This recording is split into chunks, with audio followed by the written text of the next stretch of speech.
Hello, Seeker. Welcome to episode 8 of Answering the Question. Spoiler alert for the book and movie The Color Purple. I watched it on Amazon and read the book. If you want to watch it or read the book, turn this video off and come back after you have done so. Last chance to avoid any spoilers. The question is, why did Mr. Albert Johnson take money from his secret stash and arrange for Nettie, her husband, and Celie's children to return to the U.S. from Africa in the film? First, I'd like to thank you, the audience, for supporting, answering the question, and supporting the channel. I really appreciate it. Also, thank you for the shares that I've gotten, and also different people mentioning the channel in other conversations. To fully understand the world of The Color Purple, you have to watch both the film and read the book. Unfortunately, the film has a lot of plot holes, so you need both of them to get the complete story. The film tells the story of a young African-American girl named Celie Harris, and shows the problems African-American women faced during poverty in the 1900s in the American South, including domestic violence, incest, pedophilia,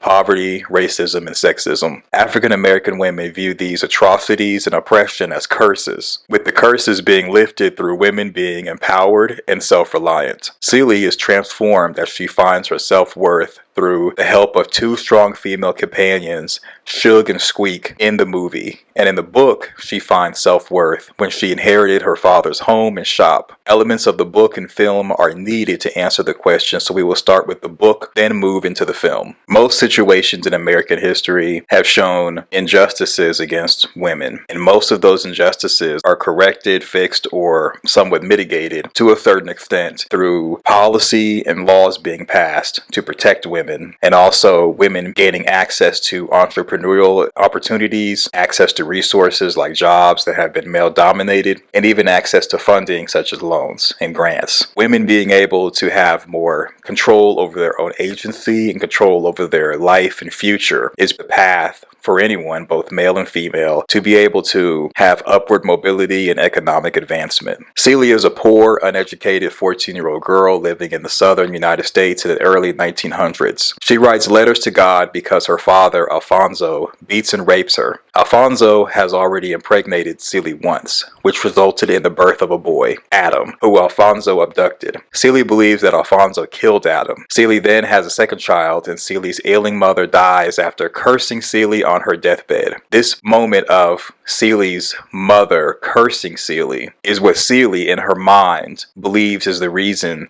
that she has all of the atrocities and evil things happen to her at the hands of men throughout the book and film. The second child is a girl named Olivia, which Alfonso takes from Celie shortly after birth. Celie and her younger sister, 12-year-old Nettie, learn that a man identified only as Mr. wants to marry Nettie. Alfonso refuses to let Nettie marry, instead arranging for Mr. to marry Celie. Mr., a widower, needing someone to care for his children and keep his house, eventually accepts the offer. Mr. physically, sexually, and verbally abuses Celie, and all his children mistreat her as well. Shortly thereafter, Nettie runs away from Alfonso and takes refuge at Celie's house, where Mr. makes sexual advances towards her. Celie then advises Nettie to seek assistance from a well-dressed black woman whom she saw in the general store a while back. Unbeknownst to Celie, the woman adopted Olivia, and she is the only black woman Celie has ever seen with money of her own. Nettie is forced to leave after promising to write.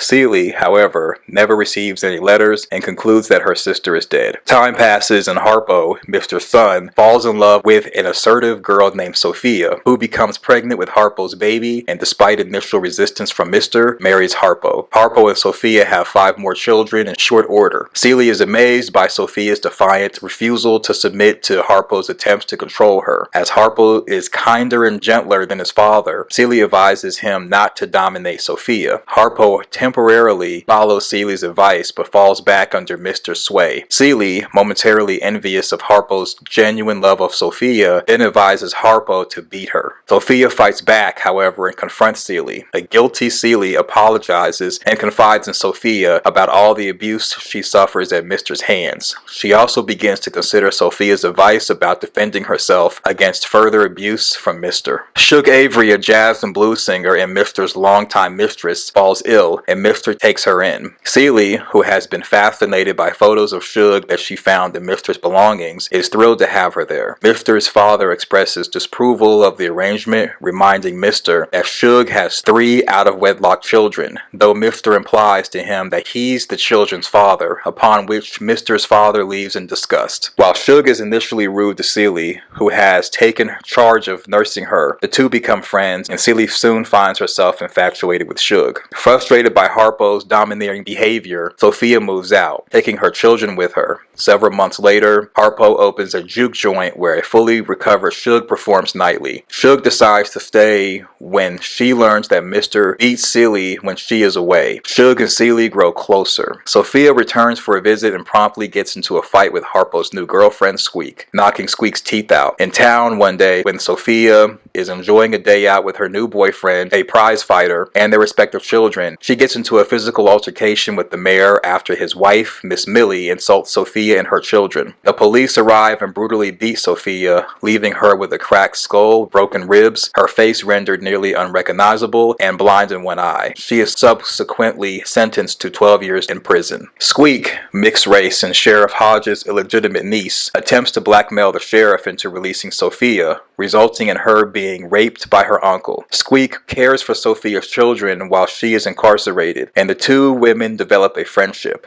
Sophia is eventually released and begins working for Miss Millie, which she detests. Despite being newly married to a man named Grady, Shug instigates a sexual relationship with Celie on her next visit. One night, Shug asks Celie about her sister, and Shug helps Celie recover letters from Nettie that Mr. had been hiding from her for decades. The letters indicate that Nettie befriended a missionary couple, Samuel and Corinne, the well-dressed woman Celie saw in the store. Nettie eventually accompanied them to Africa to do missionary work. Samuel and Corinne having unwittingly adopted both Adam and Olivia. Corinne, noticing her adopted children resemble Nettie, wonders if Samuel fathered the children with Nettie. Increasingly suspicious, Corinne tries to limit Nettie's role in her family. Through her letters, Nettie reveals she has become disillusioned with her missionary work. Corinne became ill with a fever, and Nettie asked Samuel to tell her how he adopted Olivia and Adam. Realizing Adam and Olivia are Celie's children, Nettie then learns Alfonso is actually her and Celie's stepfather. Their actual father was a store owner that white men lynched because they resented his success. She also learned their mother suffered a mental collapse after her husband's death, and that Alfonso exploited the situation to control their mother's considerable wealth. Nettie confesses to Samuel and Corinne she is the children's biological aunt. The gravely ill Corinne refuses to believe her until Nettie reminds her of her previous encounter with Celie in the store. Later, Corinne dies, finally having accepted Nettie's story. Meanwhile, Celie visits Alfonso, who confirms Nettie's story. Celie begins to lose some of her faith in God,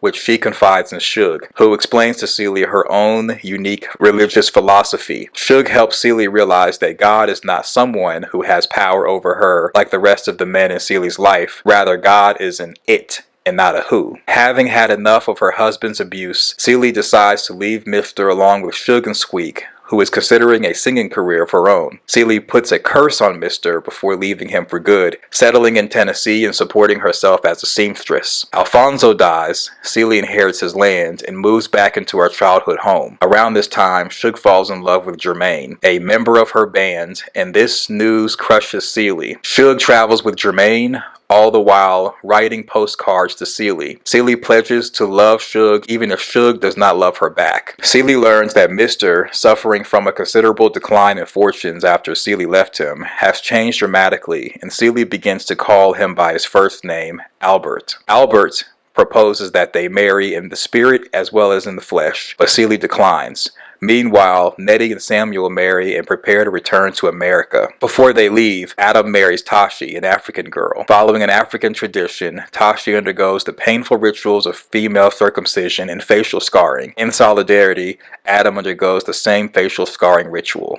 As Celie realizes that she is content in her life without Shug, Shug returns, having ended her relationship with Jermaine. Nettie, Samuel, Olivia, Adam, and Tashi all arrive at Celie's house. Nettie and Celie reunite after 30 years and introduce one another to their respective families. So there are differences between the book and the movie before moving into the movie. Something that the book points out that the movie did not is that Celie told Harpo to beat Sophia because Celie was jealous of Sophia and Harpo's relationship. Squeak, feeling sorry for Sophia after Sophia was beaten and incarcerated, she attempted to blackmail the sheriff into releasing Sophia and resulted in the sheriff raping her. In the movie, it just shows Sophia serving her time and getting out, but not Squeak trying to go to Sophia's rescue. It just shows Squeak inside of the house with everybody else. In the book, the prize fighter did little of nothing to stop Sophia from being beaten and incarcerated. In the movie, the prize fighter was nowhere to be found. Last, Celie's stepfather took over Celie's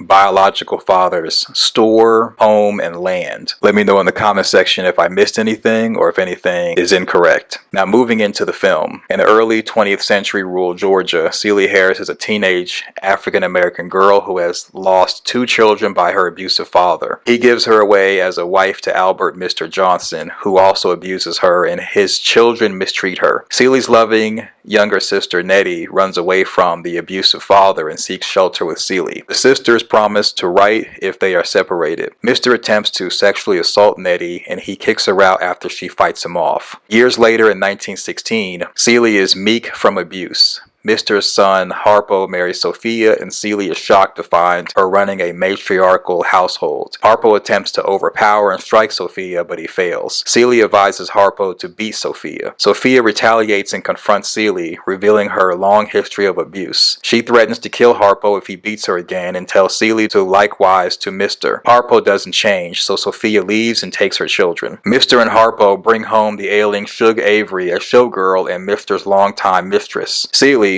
who has slowly developed a fondness for Shug through photographs sent to Mr., is in awe of Shug's strong will. She nurses Shug back to health, and Shug, in turn, takes a liking to her, writing and performing a song about her at Harpo's newly opened juke joint. Shug tells Celie she's moving to Memphis, and Celie confides to Shug that Mr. beats her. Shug tells Celie she's beautiful and that she loves her, and they kiss. Celie packs her things to follow Shug to Memphis, but gets caught by Mr. Meanwhile, Sophia has been imprisoned for striking this town's mayor after he slaps her. Years pass, and she, now a shell of her former self, is released from prison, only to be immediately ordered by the judge to become a maid to the mayor's wife, Ms. Millie. Having not seen her children in 8 years, Sophia is allotted Christmas to be with her family by Ms. Millie after encountering Celie in town, but Ms. Millie recants her offer after panicking while trying to leave the yard and not being able to get the car in gear. Shug returns to Celie and Mr.'s home with her new husband, Grady,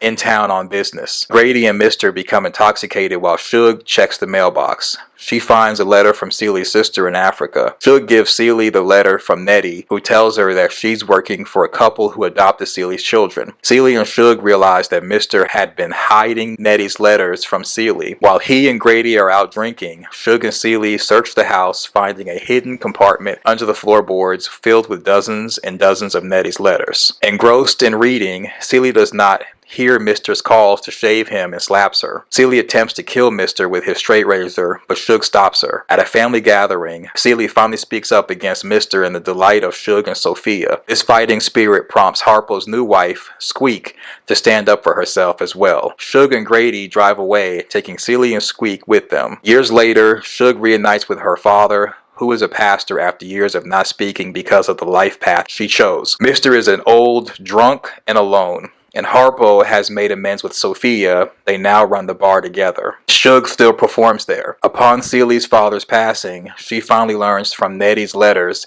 he wasn't their biological father at all. When the mother passed, quote-unquote, his property was legally inherited by Celie and Nettie. She receives the home and shop that had belonged to her father. Celie begins to operate a tailor shop. Mr. receives a letter from Nettie addressed to Celie, takes money from his secret stash, and arranges for Nettie, her husband, and Celie's children to return to the U.S. from Africa, where they had been living. While Mr. watches from a distance, Celie, Nettie, and Celie's children reunite, and the two sisters bond bond over a hand-clapping game from their childhood. In both the book and film, Celie puts a curse on Mr. before leaving him for good, settling in Tennessee and supporting herself as a seamstress. Mr., suffering from a considerable decline in fortunes after Celie left him, had changed dramatically. Mr. changed because he believed his misfortune was due to Celie's curse. In the book, Celie started calling him Albert, and Albert proposed that they marry in the spirit as well as in the flesh, in hopes that would break Celie's curse, but Celie declined. In the film, Mr. received a letter from Nettie addressed to Celie, took money from her secret stash, and arranged for Nettie, her husband, and Celie's children to return to the U.S. from Africa, where they had been living. He was throwing a Hail Mary and sponsoring Nettie and her companions in hopes that would break Celie's curse. What do you think? Let me know in the comment section your thoughts. Thumbs up the video, share to your social media. Please subscribe if you have not done so already, and click the bell so you don't miss out on any more of these videos. Thanks for watching.